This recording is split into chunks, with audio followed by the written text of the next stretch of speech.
Subscribe कीजिए मेरे channel maths with पूजा को और बेल आइकन को दबाना ना भूलें, जिससे आप मेरे मैथ लेक्चर्स को सबसे पहले देख सकें। मेरे वीडियो लेक्चर्स को शेयर कीजिए। Thank you.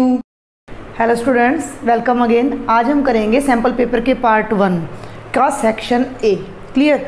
पार्ट 1 में 3 सेक्शन है, सेक्शन ए, बी और सी। तो हम उन तीनों को बारी बारी से करते हैं।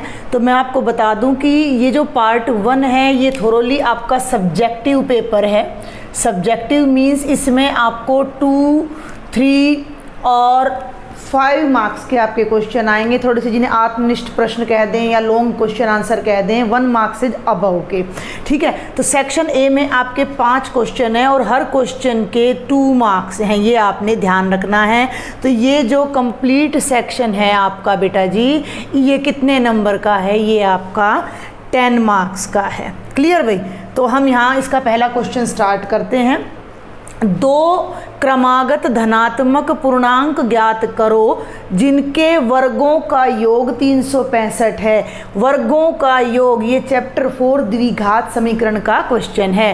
तो 2 नंबर में है, थोड़ा जल्दी करना है लेकिन पूरे तरीके से करना है। 2 क्रमागत, क्रमागत का मतलब एक के बाद दूसरा।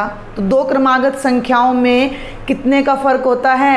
1 का डिफरेंस होता है। डिफरेंस होता है तो अगर एक संख्या x है तो अगली संख्या क्या हो जाएगी? x+1।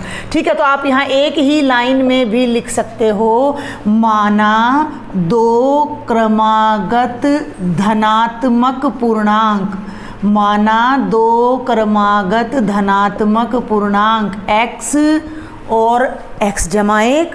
ठीक है भाई। और अब प्रश्न क्या है? अकॉर्डिंग टू क्वेश्चन, यहाँ ये लिखने की जरूरत नहीं, माना पहला पूर्णांक x, माना दूसरा पूर्णांक x जमा 1। हमारा 2 अंक का प्रश्न है तो हमने थोड़ा जल्दी भी करना है और पूरे तरीके से भी करना है। तो जिनके वर्गों का योग, यानी कि पहली संख्या x का वर्ग जमा दूसरी संख्या x जमा 1 का वर्ग, दोनों के वर्गों का योग कितना है? 365 है। इसको सॉल्व कर लीजिए, आपको एक द्विघात समीकरण बनेगा, उसे हल कर लीजिए। तो ये हो गया x² प्लस a जमा b का वर्ग, यानी a का वर्ग जमा b का वर्ग जमा 2ab। मैं यहाँ साइड में आपके लिए आइडेंटिटी लिख भी देती हूँ। a जमा b का वर्ग बराबर है a का वर्ग जमा b का वर्ग जमा 2ab। तो ये बन गया x की 2 जमा 1 की 2 जमा 2x बराबर है 365। लाइक टर्म्स, एक जैसी टर्म्स इकट्ठी कर लीजिए। x² और x² कितना हो जाएगा? 2x² जमा 2x, ध्यान देंगे, और 1 का स्क्वायर 1 है और 365 को भी इधर ले आइए, घट जाएगा, = 0। 2x² जमा 2x, 1 जमा का है 365 घटा का है, 365 में से 1 घटेगा, 364 बराबर है 0। थोड़ा सा ध्यान दो, तीनों पद के जो गुणांक है वो इवन है, a भी इवन है, b भी इवन है और c भी इवन है, यानी कि हम थ्रू आउट 2 से भाग कर सकते हैं। तो आप यहाँ एरो लगाने की बजाय या करके लिख दो कि 2 से सबको डिवाइड कर दिया, तो इसको किया तो ये बन गया x², इसको किया तो x, और 364 को 2 से करोगे तो 2 एकम 2, 2 8 16 और 2 दूनी 4 बराबर है 0।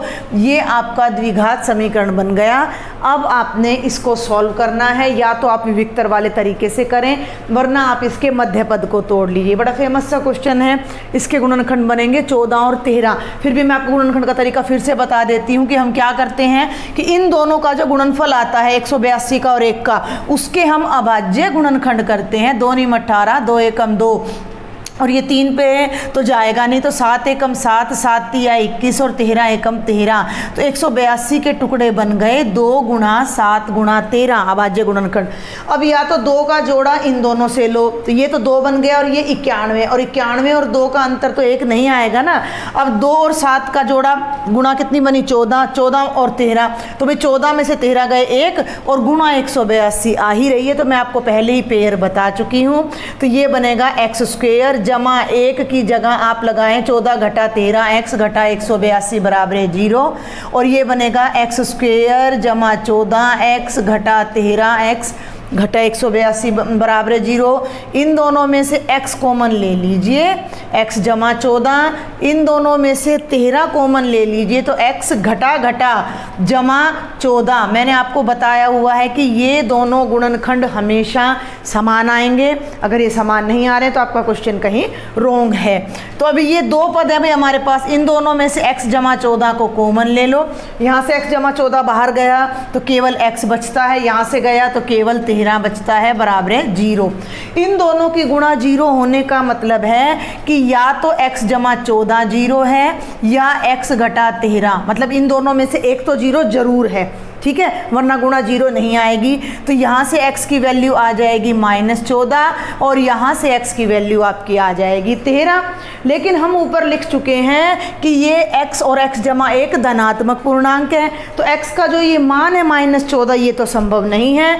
तो क्योंकि x धनात्मक है, अब आप यहाँ छोटी सी बात लिख दीजिए, क्योंकि x धनात्मक है इसलिए हम x को -14 के बराबर नहीं लेंगे, तो x की वैल्यू आ गई 13।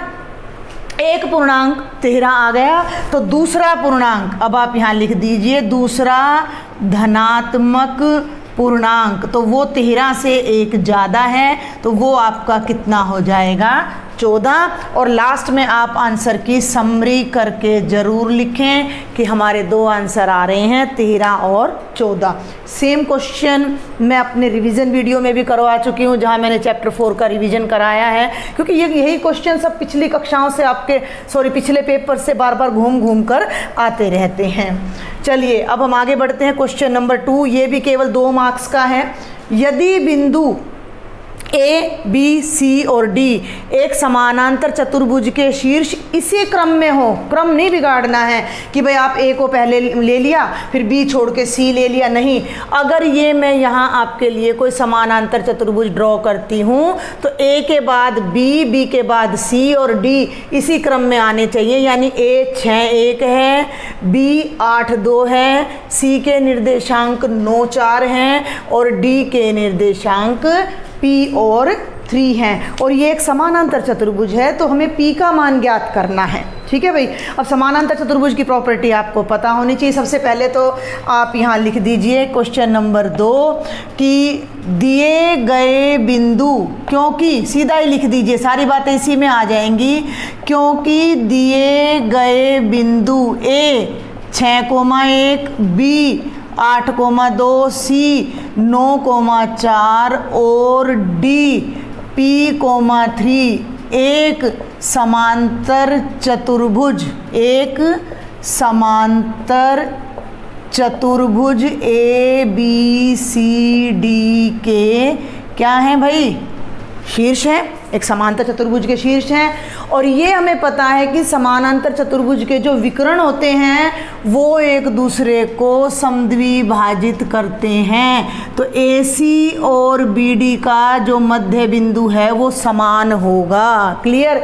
और क्योंकि ये समानांतर चतुर्भुज के लिए शॉर्ट सिंबल होता है वो मैं यूज़ कर रही हूँ, आप अपना लिख लीजिएगा, क्योंकि समानांतर चतुर्भुज के विकर्ण एक दूसरे को, ये बात आपको लिखनी पड़ेगी, विकर्ण एक दूसरे को समद्विभाजित करते हैं, एक दूसरे को समद्विभाजित करते हैं। इसलिए यहाँ मैं एक बात आपको बता दूं कि आप इसे या तो अवॉइड कर दीजिए, आप डायग्राम बना दीजिए और यहाँ लिख दीजिए ABCD एक समांतर चतुर्भुज है, तो ये इतनी बड़ी लैंग्वेज आपकी यहाँ कम हो जाएगी 2 नंबर के हिसाब से। क्लियर, समझ आ रही मेरी बात आपको। आप डायग्राम बना दीजिए, A लिख दिया, B लिख दिया, C लिख दिया, D निर्देशांक भी वहीं लिख दिए, और फिर आप लिख दीजिए कि ABCD एक समांतर चतुर्भुज है, और क्योंकि समांतर चतुर्भुज के विकर्ण एक दूसरे को समद्विभाजित करते हैं इसलिए AC का मध्य बिंदु, ध्यान देना भाई, AC का मध्य बिंदु बराबर है BD का मध्य बिंदु, यानी कि दोनों जो विकर्ण हैं उनके मध्य बिंदु समान हैं।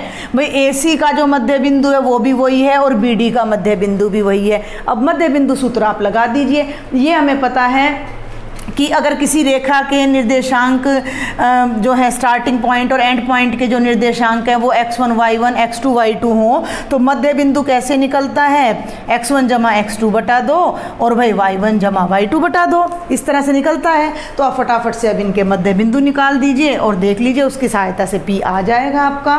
तो AC AC का x निर्देशांक 9 और 6 हैं, तो ये तो बन गया भाई 9 जमा 6 बटे 2, और 1 और 4 है y वाला निर्देशांक, तो ये बन गया 1 जमा 4 बटा 2 बराबर है BD में ध्यान दें 8 जमा p बटा 2, 8 जमा p बटा 2 और भाई 2 जमा 3 बटे 2। क्लियर। अब फटाफट से ये तो बन गया 9 और 6 15 बटा 2, 4 और 1 5 बटे 2, और ये बन गया 8 जमा p बटे 2 और ये बन गया 5 बटे 2। भाई ये दोनों तो बराबर हैं, निर्देशांक तो बराबर ही रहेंगे, तो ये वाला पहला भाग बराबर हो जाएगा। तो यहाँ से क्या आ गया 15 बटे 2 बराबर है 8 जमा p बटे 2, 2 से 2 कट गया और ये आ गया 15 बराबर है 8 जमा p, और 15 घटा 8 बराबर है p, और 15 में से 8 गए 7, तो p का मान 7 आ जाएगा।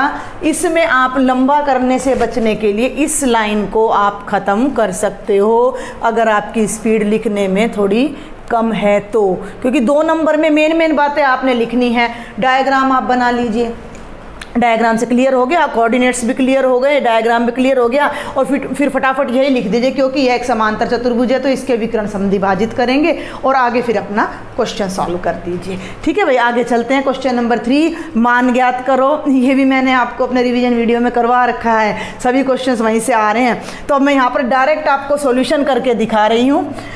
7 साइन स्क्वेयर 30 डिग्री का मतलब है 7 गुणा साइन 30 डिग्री का whole square plus 6 cosecant square 60 degree, तो ये हो जाएगा 6 इंटू कोसिकेंट 60 डिग्री का square minus cotangent square 45 degree, तो बेटा जी ये हो जाएगा माइनस कोटेंजेंट 45 डिग्री का स्क्वेयर, और कम्प्लीटली डिविजिबल बाय साइन 60 का स्क्वेयर प्लस कॉस 60 का स्क्वेयर, तो ये हो जाएगा साइन 60 डिग्री का whole square plus cos 60 degree का होल स्क्वेयर। वैल्यूज़ रख दीजिए, वैल्यूज़ आपको याद होनी चाहिए, याद नहीं है तो फटाफट से आपने अपनी टेबल बना लेनी है और उस टेबल से वैल्यू देखनी है।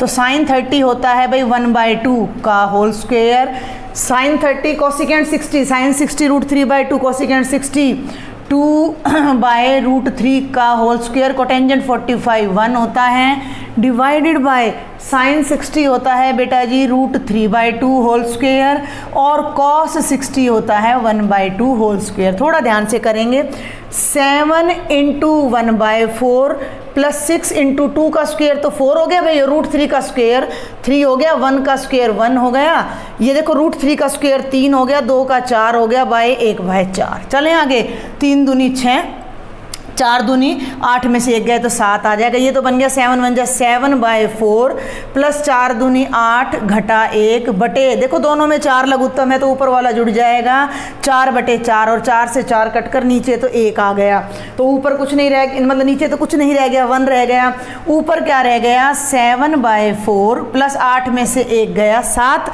7 का मतलब 7/1, 4 लघुत्तम ले लीजिए तो ये बन गया 7 जमा 4 7 28, और बेटा जी 28 और 7 35/4 आपका आंसर आ जाएगा। थोड़ा सा बस यहाँ मुझे थोड़ा डिफरेंस लग रहा है उस क्वेश्चन से, तो अदरवाइज इसी तरह का क्वेश्चन मैंने आपको कराया हुआ है, तो बहुत ही आसान है। अगर आपको ट्रिग्नोमेट्रिक वैल्यूज़ लर्न हैं या आप उन्हें with in a minute table को बना सकते हो, वैल्यूज़ को लिख सकते हो। चलिए, ये आपका ट्रिग्नोमेट्री में से हो गया, ये आपका 7th चैप्टर में से हो गया। देखिए मैं साथ साथ लिख भी रही हूँ आपको, ये चैप्टर 4 है, ये चैप्टर 7 है, और भाई ये आपका चैप्टर 8 है, और ये अब आपका चैप्टर नंबर 13 आ जाता है, और ये आपका लास्ट चैप्टर नंबर 15 आ जाता है। 2 घनों जिनमें से प्रत्येक का आयतन 64 घन सेंटीमीटर है। यहाँ मैं बता दूँ सैम्पल पेपर में बाय मिस्टेक यहाँ 2 लिखा हुआ है, यानी 64 घन स्क्वायर सेंटीमीटर लिखा हुआ है घन की जगह पर, तो वो गलत है, आयतन हमेशा घन में होता है। 2 घन हैं, 2 क्यूब हैं, 2 लूडो की डाई हैं, समझ रहे हो मेरी बात को, लूडो की डाई की शेप में 2 घन हैं, सेम है, दोनों का ही आयतन, प्रत्येक का एक का आयतन 64 घन सेंटीमीटर है। के संलग्न फलकों को मिलाकर एक ठोस बनाया जाता है। दोनों को जोड़कर एक ठोस बना दिया। जब हम दो क्यूब्स को जोड़ते हैं तो एक क्यूबॉइड यानी कि एक घनाभ बन जाएगा। जब आप दो लूडो के, आप एक एग्जाम्पल को इससे समझ सकते हो कि मान लीजिए कि इस डस्टर को हम इतने इतने दो पीसीज में यहाँ से कट कर दें तो ये एक क्यूब हो गया भाई, आपका घन हो गया, और दूसरा क्यूब ये हो गया, ये भी घन हो गया। लंबाई चौड़ाई ऊंचाई बराबर, ये अलग है, ये अलग है, लेकिन ये 1 है और भाई ये आपका 2 है, लेकिन दोनों को जोड़ा तो घनाभ बन गया। तो इस घनाभ का पृष्ठीय क्षेत्रफल अब हमने ज्ञात करना है। तो जो एक घन हमें दे रखा है उसकी भी भुजा हमें नहीं पता, लेकिन हमें आयतन पता है। तो आप इसको कैसे करेंगे, माना प्रत्येक घन की भुजा बराबर है a सेंटीमीटर। a मान ली हमने, ठीक है। एक घन, प्रत्येक घन है ना, तो आप लिख दीजिए एक घन का आयतन कितना दे रखा है, 64 घन सेंटीमीटर। आयतन क्या होता है, भुजा गुणा भुजा यानी a क्यूब। तो a क्यूब कितना हो गया, 64। इसको भी भाई क्यूब में बदल दो। 64 का क्यूब किसका क्यूब होता है, अगर आपको याद नहीं है तो 64 के आप करो अभाज्य गुणनखंड। अदरवाइज आपको याद होना चाहिए कि ये 4 का क्यूब होता है। क्यूब से क्यूब कैंसिल हो जाएगा और आपकी जो a की वैल्यू है वो कितनी आ जाएगी, 4 सेंटीमीटर। अब इस बात को समझें। आप मेरे ख्याल से देख पा रहे होंगे कि ये जो पहला क्यूब मैं ले रही हूँ, इसकी ये भुजा 4 है, लंबाई भी 4 है, चौड़ाई भी 4 है और ऊंचाई भी 4 है। दूसरा भी आपको कल्पना करनी पड़ेगी थोड़ी सी कि ये मैंने बीच से काट रखा है। दूसरे की भी लंबाई 4 है, चौड़ाई 4 है, ऊंचाई 4 है। दोनों को जब मैं मिला देती हूँ तो जो इतना, इसको भूल जाओ भैया, मेरे हाथ के इधर वाला भूल जाओ और ये आपको पूरा दिखना चाहिए। तो जब मैं दोनों को जोड़ती हूँ तो जो घनाभ बना उसकी लंबाई 4 जमा 4 8 लंबाई बन गई, 4 चौड़ाई बन गई और 4 ही आपकी ऊंचाई। कोई डायग्राम बनाने की जरूरत नहीं क्योंकि ये 2 ही नंबर का क्वेश्चन है। तो अब आप सिर्फ इतना लिख दीजिए कि जब दो घनों को मिलाकर एक घनाभ बनाया जाता है, क्योंकि बुक में साफ कह रखा है कि घनाभ का क्षेत्रफल आप ज्ञात करें, इससे प्राप्त घनाभ का एक घनाभ बनाया जाता है। जब दो घनों को मिलाकर एक घनाभ बनाया जाता है तो अब आप यहाँ लिख दो बच्चों, घनाभ की लंबाई L कितनी हो जाएगी, 4 जमा 4 8 सेंटीमीटर। और फिर आप लिख दीजिए घनाभ की चौड़ाई, आप लिख दीजिए घनाभ की चौड़ाई भी 4 सेंटीमीटर और घनाभ की ऊंचाई भी 4 सेंटीमीटर। और उस घनाभ का हमने क्या निकालना है, आयतन। तो L गुणा B गुणा H यानी 8 गुणा 4 गुणा 4, और भाई 8 गुणा 4 चौक 16 और 16 8 128 घन सेंटीमीटर। ठीक है भाई, समझ आ रहा है। देखो वैसे भी 64 128 हो गया, तो आप इसको एक बार चेक कर लीजिएगा। ये आपका है क्वेश्चन नंबर 4। अगर आपको कोई डाउट रहता है, कोई बात आपको समझ नहीं आती है, then do write me in the comment box. और आपको टेलीग्राम ग्रुप भी मैंने बोला है कि मैंने टेलीग्राम ग्रुप बनाया, आप उसको ज्वाइन करें। अपने क्वेश्चंस, अपनी प्रॉब्लम्स जो भी आप वहाँ मुझसे शेयर कर सकते हो। और ये है भाई सेक्शन ए का लास्ट क्वेश्चन, बहुत आसान। एक थैले में 7 लाल और 6 हरी गेंदें हैं। इस थैले में से एक गेंद यादृच्छा निकाली जाती है। इसकी क्या प्रायिकता है कि गेंद लाल है और गेंद हरी है। तो बेहद आसान क्वेश्चन, ये 2 नंबर तो आपने पक्के कर लेने हैं। कुल गेंद आप यहाँ लिखेंगे, कुल गेंद, ठीक है भाई, कितनी है, 7 लाल और 6 हरी। तो आप यहाँ लिख दीजिए 12 ब्रैकेट में ही लिख दीजिए 7 लाल जमा 6 हरी, बिल्कुल गलत नहीं होगा।